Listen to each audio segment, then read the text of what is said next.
प्रिय भैया बहनों, सुप्रभात।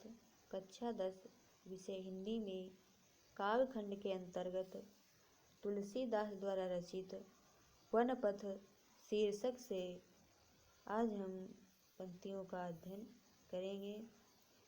जो आज पंक्तियाँ पढ़नी है उसमें उस समय का वर्णन किया गया है जब भगवान राम वन में जाते हैं तो गांव की स्त्रियां राम, सीता, लक्ष्मण को वन जाते हुए देखती हैं तो कैकेयी और राजा दशरथ के विषय में जो बातचीत करती हैं उसी का वर्णन किया गया है।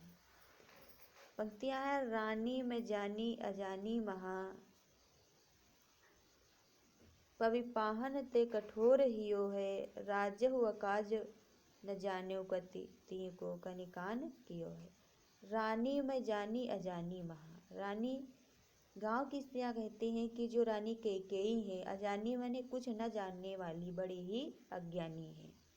पविपाहन तू कठोर हियो है, पवि माने बहुत, पाहन पत्थर, कठोर माने कठोर, हियो माने हृदय, और कहती हैं कि उनका जो हृदय है पत्थर से भी ज़्यादा कठोर है।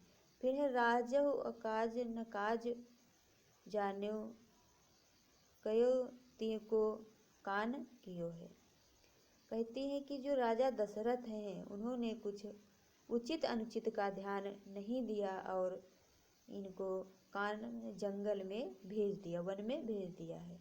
ऐसी मोहन मूर्ति बिछुरे कैसे प्रीतम लोग जियो है। और कहती हैं कि ऐसी सुंदर मन को हरने वाली मूर्ति के हटने से इनके जो हित ऐसी हैं माता हैं वो कैसे जीवित रही होंगी।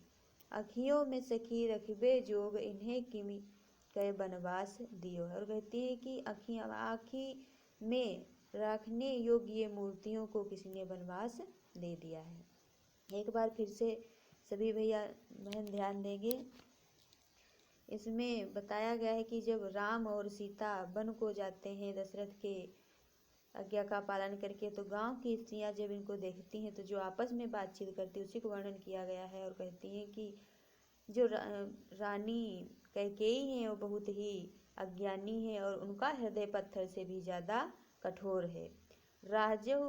जो राजा दशरथ हैं उन्होंने कुछ उचित अनुचित को नहीं जाना और ऐसी सुंदर मूर्ति राम और लक्ष्मण जो अत्यधिक कोमल इनको वन में भेज दिया।